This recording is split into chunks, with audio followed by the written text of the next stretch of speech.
स्वागत है। आज हम एक बहुत ही अनोखे और शक्तिशाली स्वरूप पर गहराई से विचार करने वाले हैं। देवी दुर्गा का तीसरा रूप, माँ चंद्रघंटा। नवरात्र के तीसरे दिन विशेष रूप से इनकी आराधना की जाती है। जी बिल्कुल, एक बहुत ही महत्वपूर्ण स्वरूप है ये। और इनका नाम ही कितना गूढ़ और सुंदर है, चंद्रघंटा। मतलब जिनके मस्तक पर घंटे के आकार का अर्धचंद्र सुशोभित है। हाँ, नाम में ही खासियत है। ये नाम सुनते ही मन में एक साथ कोमलता और दृढ़ता का भाव आता है, और यही तो आज की हमारी चर्चा का केंद्र है। बिल्कुल, कैसे ये दोनों चीजें एक साथ। हाँ, कैसे माँ चंद्रघंटा का स्वरूप युद्ध की उग्रता और शांति की शीतलता, इन दो विपरीत लगने वाली शक्तियों का एक अद्भुत संतुलन दिखाता है। इसी संतुलन को समझना जरूरी है। तो चलिए आज इस गहरे प्रतीकवाद को परत दर परत खोलते हैं। हम समझेंगे कि माँ का ये विशिष्ट स्वरूप कैसा है, उनके हर प्रतीक का क्या मतलब है, और सबसे जरूरी कि ये हमारे जीवन के लिए क्या मायने रखता है। बिल्कुल, खासकर आज की इस भागदौड़ भरी दुनिया में। तो सबसे पहले अगर हम माँ चंद्रघंटा के स्वरूप की कल्पना करें, जी, उन्हें सुनहरे रंग के वस्त्रों में दर्शाया जाता है। उनकी 10 भुजाएं हैं और वे एक गर्वीले सिंह पर विराजमान है। हाँ, भव्य रूप है। और सबसे खास पहचान उनके मस्तक पर वो अर्धचंद्र के आकार की घंटी। ये छवि एक ही समय में भव्य भी है, शक्तिशाली भी और शांत भी। इस छवि में बहुत कुछ छिपा है ना? बिल्कुल, हर एक तत्व, हर एक प्रतीक अपने आप में एक क्या कहते हैं, गहरा दर्शन समेटे हुए हैं। चलिए शुरुआत उनके नाम से ही करते हैं। जी, चंद्र और घंटा। हाँ, चंद्र और घंटा। मस्तक पर सुशोभित अर्धचंद्र शांति, शीतलता और मानसिक स्थिरता का प्रतीक है। जैसे चंद्रमा रात के अंधेरे में भी अपनी शीतल रोशनी बिखेरता है, हाँ, वैसे ही ये भक्तों के मन में ज्ञान और शांति का प्रकाश लाता है। और वो जो घंटी है, उसका महत्व साधारण नहीं है। घंटी की ध्वनि, हाँ, माना जाता है कि घंटे की ध्वनि नकारात्मक ऊर्जाओं, बुरी शक्तियों और आसुरी प्रवृत्तियों को दूर भगाती है। अच्छा। ये ध्वनि भक्तों के मन से भय, संदेह और अशांति को मिटाकर एक पवित्र और शांत वातावरण बनाती है। ये चेतना को जगाने वाली ध्वनि है एक तरह से। और उनकी 10 भुजाएं, ये तो सर्व सामर्थ्य का सीधा संकेत लगती हैं, जैसे वो हर दिशा से रक्षा करने में सक्षम है। हाँ, बिल्कुल सही समझा आपने। 10 भुजाएं उनकी सर्वव्यापकता और सर्वशक्तिमत्ता का प्रतीक हैं कि वो 10 दिशाओं से अपने भक्तों की रक्षा करती हैं। और उन भुजाओं में इतने सारे अस्त्र शस्त्र और दूसरी चीजें भी हैं। हाँ, और इन भुजाओं में उन्होंने जो विभिन्न अस्त्र शस्त्र और वस्तुएं धारण की हुई हैं, जैसे तलवार, त्रिशूल, गदा, धनुष बाण, कमल पुष्प, कमंडल, जपमाला, ये केवल शस्त्र मात्र नहीं हैं। अच्छा, इनका क्या मतलब है फिर? ये जीवन के विभिन्न पहलुओं और उनसे निपटने के लिए आवश्यक गुणों का प्रतीक हैं। तलवार और त्रिशूल जहां आसुरी शक्तियों का नाश और अधर्म पर विजय का प्रतीक हैं। वहीं कमल पुष्प पवित्रता, सौंदर्य और आध्यात्मिक जागृति को दर्शाता है। जपमाला ध्यान और ईश्वर के प्रति समर्पण का प्रतीक है। तो कमंडल त्याग और वैराग्य का। यानी हर चीज का एक गहरा अर्थ है। बिल्कुल, ये दिखाता है कि जीवन की हर चुनौती, हर परिस्थिति के लिए हमें अलग अलग शक्तियों और गुणों की आवश्यकता होती है। कभी साहस, कभी ज्ञान, कभी करुणा, तो कभी त्याग। सिंह पर विराजमान होना, ये भी उनके चरित्र का एक बहुत महत्वपूर्ण पहलू उजागर करता है। हाँ, सिंह तो स्वयं शक्ति और निर्भयता का प्रतीक है। निश्चित रूप से। सिंह, जिसे जंगल का राजा कहा जाता है, साहस, शक्ति, निर्भयता और नेतृत्व का प्रतीक है। मां का सिंह पर सवार होना यह दर्शाता है कि उन्होंने इन सभी गुणों पर पूर्ण नियंत्रण प्राप्त कर लिया है। अच्छा, नियंत्रण। हाँ, ये भक्तों को प्रेरणा देता है कि वे भी अपने जीवन में भय पर विजय प्राप्त करें, साहस और दृढ़ता के साथ चुनौतियों का सामना करें और अपने जीवन का नेतृत्व स्वयं करें। जैसे सिंह की गर्जना। हाँ, सिंह की गर्जना की तरह भक्तों को भी अन्याय के विरुद्ध अपनी आवाज उठाने की प्रेरणा मिलती है। ये हमें याद दिलाता है कि शक्ति का सही उपयोग नियंत्रण और धर्म के साथ होना चाहिए। और उनके वस्त्रों का सुनहरा रंग, क्या इसका भी कोई विशेष अर्थ है? हाँ, सुनहरा रंग या स्वर्णिम आभा, इसे अक्सर दिव्यता, पवित्रता, समृद्धि और आध्यात्मिक तेज से जोड़ा जाता है। अच्छा। ये रंग सकारात्मकता, ऊर्जा और ज्ञान के प्रकाश का प्रतीक है। माँ चंद्रघंटा का स्वर्णिम वर्ण उनके तेज, उनकी दिव्यता और उनकी कृपा को दर्शाता है, जो भक्तों के जीवन में आशा, उत्साह और सकारात्मक ऊर्जा का संचार करता है। ये रंग आध्यात्मिक ज्ञान और आत्म साक्षात्कार की ओर भी संकेत करता है। और उनके हाथों में जो अस्त्र शस्त्र हैं, जैसे त्रिशूल, तलवार, गदा, ये तो सीधे सीधे युद्ध और संघर्ष की ओर इशारा करते हैं। ये उनके स्वरूप का एक प्रबल पक्ष है। हाँ, ये अस्त्र शस्त्र बुराई पर अच्छाई की विजय के प्रतीक हैं। वे दर्शाते हैं कि जीवन में नकारात्मक शक्तियां, चाहे वो बाहरी हों या हमारे भीतर की कमजोरियां, जैसे क्रोध, लोभ, अहंकार, बिल्कुल, उनसे लड़ने के लिए दृढ़ संकल्प और शक्ति की आवश्यकता होती है। ये शस्त्र भक्तों को ये आश्वासन देते हैं कि देवी उनकी रक्षा के लिए तत्पर हैं और उन्हें इन आंतरिक और बाहरी शत्रुओं से लड़ने की शक्ति प्रदान करती हैं। ये केवल विनाश के लिए नहीं, बल्कि धर्म की स्थापना और रक्षा के लिए युद्ध का प्रतीक है। ये सचमुच अद्भुत है। कैसे हर एक प्रतीक, हर एक विवरण इतने गहरे अर्थ और संदेशों से भरा हुआ है। कुछ भी मतलब ऐसे ही नहीं लगता। हर चीज का एक उद्देश्य है, कहानी है। जी बिल्कुल, हमारी परंपराओं में यही गहराई है। अब आते हैं उस केंद्रीय विचार पर जिसने मुझे सबसे ज्यादा आकर्षित किया, युद्ध और शांति का ये अनोखा संतुलन। हाँ, ये बहुत खास है। एक ओर शस्त्रों से सज्ज, सिंह पर सवार, युद्ध के लिए तत्पर योद्धा देवी, दूसरी ओर मस्तक पर शांति और शीतलता का प्रतीक चंद्रमा, और नकारात्मकता को दूर करने वाली वो पवित्र घंटी की ध्वनि। ये तो जैसे दो ध्रुवों का मिलन है। क्या यही उनके स्वरूप का सार है? आपने बिल्कुल सही पकड़ा। यही माँ चंद्रघंटा के स्वरूप की सबसे बड़ी विशेषता और सबसे गहरा संदेश है। ये कोई विरोधाभास नहीं, बल्कि एक आवश्यक संतुलन है। आवश्यक संतुलन। हाँ, ये हमें सिखाता है कि सच्ची विजय, सच्ची शक्ति और एक सार्थक जीवन के लिए साहस और शांति दोनों का समन्वय अनिवार्य है। केवल आक्रामकता या केवल निष्क्रियता से जीवन नहीं चलता। सही बात है। जीवन की जटिलताओं से निपटने के लिए हमें कब दृढ़ होना है और कब शांत रहना है, इसका विवेक आवश्यक है। और माँ का ये स्वरूप इसी विवेक का प्रतीक है। तो यहाँ युद्ध का प्रतीक किस तरह से समझना चाहिए? क्या ये सिर्फ बाहरी लड़ाई है या कुछ और भी? युद्ध का प्रतीक यहाँ बहुत व्यापक अर्थ रखता है। ये बाहरी शत्रुओं, अन्याय और अधर्म के विरुद्ध संघर्ष का प्रतीक तो है ही, लेकिन उससे भी ज्यादा ये हमारे भीतर के शत्रुओं, अज्ञान, अहंकार, भय, आलस्य, नकारात्मक विचार के विरुद्ध निरंतर चलने वाले आंतरिक युद्ध का प्रतीक है। अच्छा, आंतरिक युद्ध। हाँ, शास्त्रों में वर्णन आता है कि उनकी घंटी की भयानक ध्वनि से राक्षस और दानव भयभीत होकर भाग जाते हैं। ये राक्षस केवल बाहरी नहीं, हमारे मन के भीतर पल रहे विकार भी हैं। ओह! तो उनका योद्धा रूप हमें ये सिखाता है कि आत्म सुधार और आध्यात्मिक उन्नति के लिए इन आंतरिक कमजोरियों पर विजय पाना आवश्यक है। इसके लिए साहस, संकल्प और कभी-कभी कठोर अनुशासन की जरूरत होती है। और फिर शांति का प्रतीक इस योद्धा छवि के साथ कैसे सामंजस्य बिठाता है? ये संतुलन कैसे काम करता है? यहीं पर चंद्रमा और घंटी की भूमिका महत्वपूर्ण हो जाती है। चंद्रमा मन को शीतलता और स्थिरता प्रदान करता है। युद्ध या संघर्ष की गर्मी में भी विवेक बनाए रखने के लिए ये आंतरिक शांति आवश्यक है। हाँ, ये तो जरूरी है। और घंटी की ध्वनि न केवल बाहरी नकारात्मकता को दूर करती है, बल्कि मन के भीतर की उथल-पुथल, चिंता और तनाव को भी शांत करती है। ये हमें सिखाती है कि असली शक्ति केवल बाहरी रूप से लड़ने में नहीं, बल्कि कठिन परिस्थितियों में भी अपने मन को शांत और केंद्रित रखने में है। साहस के साथ शांति का होना हमें सही निर्णय लेने में मदद करता है और हमें क्रूर होने से बचाता है।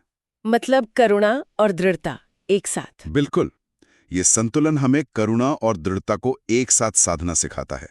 आज की दुनिया को देखें, जहां हर तरफ तनाव है, कंपटीशन है, संघर्ष है, चाहे वो दफ्तर में हो, रिश्तों में हो या अपने ही मन के भीतर चल रहा हो, ये संतुलन कितना ज्यादा प्रासंगिक लगता है। बिल्कुल सही कह रहे हैं आप।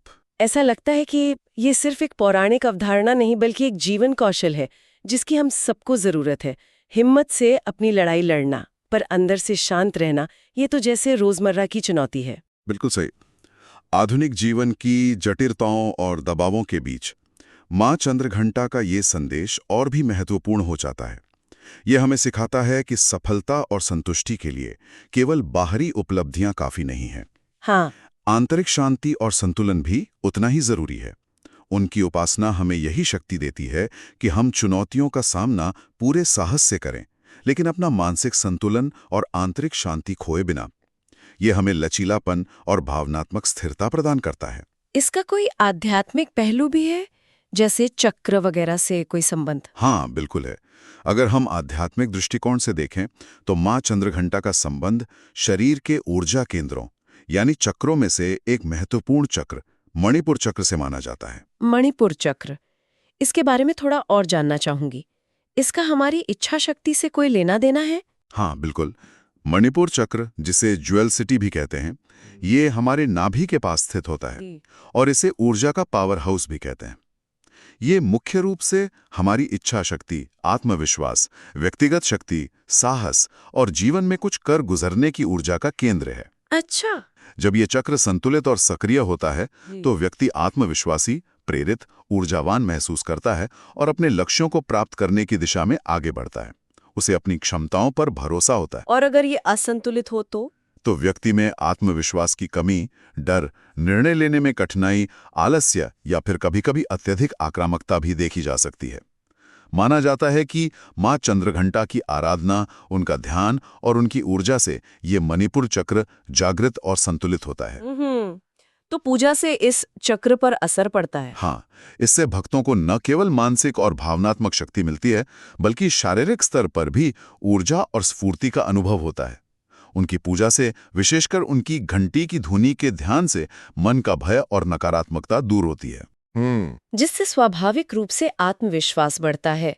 घंटी की गूंज मन को बाहरी विकर्षणों से हटाकर भीतर की ओर मोड़ती है, जिससे एकाग्रता बढ़ती है। अच्छा, ये ध्वनि नकारात्मक विचारों को काटती है? हाँ, एक तरह से कह सकते हैं, और सकारात्मक ऊर्जा का प्रवाह बढ़ाती है। ये ध्यान और मंत्र जाप के लिए बहुत सहायक है, जिससे आध्यात्मिक चेतना का विकास होता है। तो किन लोगों के लिए पूजा खास तौर पे फायदेमंद हो सकती है? देखिए, जो लोग जीवन में दिशाहीन महसूस करते हैं, जिनमें साहस की कमी है या जो आत्मसंदेह से घिरे हैं, उनके लिए माँ चंद्रघंटा की उपासना विशेष रूप से लाभकारी मानी जाती है। ये उन्हें अपनी आंतरिक शक्ति को पहचानने और उसका सही उपयोग करने में मदद करती है। तो ये केवल बाहरी चुनौतियों से लड़ने की शक्ति नहीं है, बल्कि ये अपनी आंतरिक बाधाओं और कमजोरियों पर विजय पाने का भी मार्ग है। हाँ, ये तो आत्मरूपांतरण की प्रक्रिया लगती है। हाँ, बिल्कुल। ये एक समग्र दृष्टिकोण है। जब मणिपुर चक्र संतुलित होता है और व्यक्ति में साहस और शांति का संतुलन आता है, तो वो न केवल आध्यात्मिक रूप से उन्नति करता है, बल्कि अपने सांसारिक जीवन में भी अधिक प्रभावी ढंग से कार्य कर पाता है। उसे सफलता, समृद्धि और संतोष प्राप्त होता है। हाँ, क्योंकि उसका आधार मजबूत होता है, आत्मविश्वास और मानसिक स्पष्टता। माँ चंद्रघंटा का महत्व केवल व्यक्तिगत या आध्यात्मिक साधना तक ही सीमित नहीं है, है ना? नवरात्र तो अपने आप में नारी शक्ति का, देवी के विभिन्न रूपों का उत्सव है। हाँ, बिल्कुल। इस उत्सव में माँ चंद्रघंटा का क्या विशेष स्थान है, खासकर सांस्कृतिक और सामाजिक दृष्टि से? ये एक बहुत ही महत्वपूर्ण पहलू है। नवरात्र स्त्री शक्ति के विविध आयामों का जश्न है और माँ चंद्रघंटा इस शक्ति के एक बहुत ही प्रभावशाली रूप का प्रतिनिधित्व करती हैं। कैसे? उनका स्वरूप समाज को ये संदेश देता है कि नारी केवल कोमल और सहनशील ही नहीं होती, बल्कि आवश्यकता पड़ने पर वो साहसी, दृढ़ और अन्याय के विरुद्ध लड़ने वाली योद्धा भी बन सकती है। उनमें सृजन की ममता भी है और संहार की शक्ति भी। हाँ, ये संतुलन तो उनमें भी दिखता है। बिल्कुल, ये संतुलन समाज के लिए भी आवश्यक है। उनकी पूजा एक तरह से नारी के इस बहुआयामी स्वरूप का सम्मान है, जिसमें करुणा भी है और कर्तव्य भी, शांति भी है और शक्ति भी। ये नारी सशक्तिकरण का एक गहरा प्रतीक है, जो उन्हें अपनी आंतरिक शक्ति पहचानने और समाज में अपनी भूमिका निभाने के लिए प्रेरित करता है। और ये उत्सव पूरे भारत में कितने अलग-अलग रंगों और रूपों में मनाया जाता है। मुझे याद है, गुजरात में नवरात्र के तीसरे दिन गरबा और डांडिया का उत्साह एक अलग ही स्तर पर पहुंच जाता है। हाँ, बिल्कुल। वो ऊर्जा देखते ही बनती है। लोग पूरी ऊर्जा और भक्ति के साथ माँ चंद्रघंटा की आराधना में झूमते हैं, नाचते हैं। वो ऊर्जा, वो सामूहिक उल्लास कमाल का होता है। ये शायद उनके योद्धा स्वरूप की ऊर्जा का ही प्रतिबिंब है। बिल्कुल। और अगर पश्चिम बंगाल की ओर देखें, तो दुर्गा पूजा की तैयारियां इस समय तक जोर पकड़ लेती हैं। पंडालों में माँ दुर्गा की भव्य प्रतिमाएं स्थापित होने लगती हैं हाँ, दुर्गा पूजा की रौनक। और माँ चंद्रघंटा की पूजा विशेष विधि विधान और भक्ति भाव से की जाती है। वहाँ की कलात्मकता और भक्ति का संगम अद्भुत होता है। ये देवी के प्रति गहरी श्रद्धा और कलात्मक अभिव्यक्ति का पर्व है। इसी तरह उत्तर भारत में भी मैदानी इलाकों और पहाड़ी क्षेत्रों में भक्त मंदिरों में जाकर माँ के दर्शन करते हैं, व्रत रखते हैं, घरों में विशेष पूजा अर्चना करते हैं। हाँ, कहीं शांतिपूर्ण पाठ होते हैं तो कहीं जागरण। ये विविधता दिखाती है कि माँ चंद्रघंटा की भक्ति कितनी व्यापक और गहरी है। हर क्षेत्र अपनी अनूठी परंपराओं और रीति रिवाजों के साथ इस दिन को मनाता है, लेकिन मूल भावना एक ही रहती है। और वो भावना है देवी के साहस और शांति के स्वरूप की आराधना। हाँ, और ये सब सिर्फ रीति रिवाज नहीं है। माँ चंद्रघंटा का संदेश और उनका प्रतीकवाद हमारे रोजमर्रा के जीवन, हमारे व्यवहार और हमारे निर्णयों पर भी गहरा प्रभाव डाल सकता है, अगर हम उसे समझने और अपनाने की कोशिश करें। मतलब ये सिर्फ 9 दिनों की पूजा तक सीमित नहीं है। बिल्कुल नहीं, ये जीवन जीने की एक कला सिखाता है। उनका वो केंद्रीय संदेश, युद्ध और शांति का संतुलन, हमें सिखाता है कि जीवन की वास्तविक चुनौतियों का सामना कैसे किया जाए। इसे हम अपने व्यवहारिक जीवन में कैसे उतार सकते हैं? आज के समय में जब चुनौतियां इतनी जटिल हैं, इस प्राचीन ज्ञान को कैसे लागू किया जा सकता है? कुछ उदाहरण दे सकते हैं? जरूर। देखिए, माँ चंद्रघंटा के स्वरूप और उनकी पूजा से हमें कई व्यवहारिक प्रेरणाएं मिलती हैं, जिन्हें हम रोजमर्रा की जिंदगी में अपना सकते हैं। पहला है साहस और आत्मविश्वास। हाँ, साहस और आत्मविश्वास। शस्त्र और सिंह से प्रेरणा। जब आप किसी नई चुनौती का सामना कर रहे हों, जैसे कोई मुश्किल प्रोजेक्ट, कोई जरूरी बातचीत जिससे आप कतरा रहे हों, या अपने लिए स्टैंड लेना, तब माँ के सिंह और शस्त्रों का ध्यान करें। यह आपको निर्भय होकर आत्मविश्वास के साथ कदम बढ़ाने की प्रेरणा देगा। यह आपको याद दिलाएगा कि आपके भीतर भी परिस्थितियों का सामना करने की शक्ति है। और दूसरा, शांति वाला पहलू। बिल्कुल, मानसिक शांति और स्पष्टता। चंद्रमा और घंटी से प्रेरणा। जब आप तनाव महसूस कर रहे हो, काम का दबाव हो या किसी आलोचना से मन अशांत हो, तब उनके मस्तक पर विराजमान चंद्रमा की शीतलता और घंटी की पवित्र ध्वनि का स्मरण करें। इससे क्या होगा? ये आपको बाहरी उथल-पुथल के बीच भी अपने मन को शांत रखने, भावनाओं में बहने की बजाय विवेक से काम लेने और नकारात्मकता को दूर करने में मदद करेगा। गहरी सांस लें और उस आंतरिक शांति को महसूस करने की कोशिश करें। और वो संतुलन वाली बात, युद्ध और शांति का मेल। हाँ, संतुलन साधने की कला। जीवन में अक्सर ऐसी स्थितियां आती हैं जहां हमें दृढ़ता दिखानी पड़ती है, जैसे अपने अधिकारों के लिए लड़ना। और कभी नरमी बरतनी पड़ती है, जैसे रिश्तों में। बिल्कुल। माँ चंद्रघंटा का संतुलन हमें सिखाता है कि कब बोलना है और कब चुप रहना है, कब आगे बढ़ना है और कब ठहरना है। यह हमें कार्य यानी युद्ध और विश्राम यानी शांति, महत्वाकांक्षा और संतोष के बीच संतुलन बनाना सिखाता है। ये तो बहुत जरूरी है आज के समय में। और चौथा है आंतरिक शक्ति को पहचानना। मणिपुर चक्र के जागरण से प्रेरणा। अक्सर हम अपनी शक्ति के लिए बाहरी स्रोतों पर निर्भर रहते हैं, प्रशंसा, पद, मान्यता। हाँ, ये तो होता है। माँ चंद्रघंटा और मणिपुर चक्र का संबंध हमें याद दिलाता है कि असली शक्ति हमारे भीतर है। अपनी इच्छा शक्ति, अपने संकल्प और अपनी ऊर्जा को पहचानें और उसे सकारात्मक दिशा में लगाएं। ये आपको आत्मनिर्भर और अधिक लचीला बनाएगा। तो संक्षेप में, माँ चंद्रघंटा की उपासना या उनके स्वरूप का चिंतन हमें केवल आध्यात्मिक शांति ही नहीं देता। नहीं, बिल्कुल नहीं। और जीवन की चुनौतियों को अवसरों में बदलें। ये वास्तव में एक समग्र सशक्तिकरण है। आपने बिल्कुल सही निष्कर्ष निकाला। ये एक संपूर्ण जीवन दर्शन है जो हमें आंतरिक शांति और बाहरी प्रभावशीलता दोनों को एक साथ विकसित करने का मार्ग दिखाता है। तो आज हमने माँ चंद्रघंटा के भव्य स्वरूप, उनके गहरे प्रतीकात्मक और विशेष रूप से युद्ध और शांति के उनके अद्वितीय संतुलन को समझने का प्रयास किया। ये केवल एक देवी का वर्णन नहीं, बल्कि जीवन जीने की एक कला का रहस्य उद्घाटन है, जो हमें प्रेरणा देता है कि हम जीवन की हर चुनौती का सामना साहस और शांति के अद्भुत मिश्रण के साथ करें। हाँ, उनकी घंटी की ध्वनि जहां मन की नकारात्मकता और भय को दूर कर शांति लाती है, वहीं उनके शस्त्र और सिंह हमें साहस और आत्मविश्वास से भर देते हैं। उनका स्वर्णिम रूप जीवन में सकारात्मकता लाता है। हाँ, और उनकी 10 भुजाएं हमें ये विश्वास दिलाती हैं कि हम जीवन के हर मोर्चे पर सफल होने की क्षमता रखते हैं, बस सही संतुलन साधने की जरूरत है। संक्षेप में कहें तो साहस और शांति का ये पवित्र सामंजस्य ही सच्ची विजय की कुंजी है, चाहे वो बाहरी जगत की लड़ाई हो या हमारे अपने मन के भीतर का संघर्ष। आज की इस गहन चर्चा के बाद एक विचार मन में कौंध रहा है, जिसे मैं सभी सुनने वालों के लिए छोड़ना चाहूंगी। जी जरूर। क्या हम अपने जीवन में अपनी रोजमर्रा की भागदौड़, अपनी चुनौतियों और अपनी सफलताओं के बीच साहस और शांति के इस नाजुक संतुलन को सचेत रूप से साधने का प्रयास कर सकते हैं? ये एक अच्छा सवाल है। जब परिस्थितियां हमें युद्ध के लिए ललकारें, तब भी हम अपनी आंतरिक शांति और विवेक को कैसे बनाए रख सकते हैं? इस पर विचार करना शायद हमारे जीवन में एक नया आयाम जोड़ सकता है। निश्चित रूप से। अगर आप सबको आज की ये चर्चा ज्ञानवर्धक और दिलचस्प लगी, तो कृपया इस वीडियो को लाइक करें और हमारे चैनल को सब्सक्राइब करना न भूलें। लाइक और सब्सक्रिप्शन हमें हौसला देते हैं। हम भविष्य में भी आपके लिए ऐसे ही गहरे और विचारोत्तेजक विषय लाते रहेंगे। अगली बार फिर मिलेंगे। नमस्कार।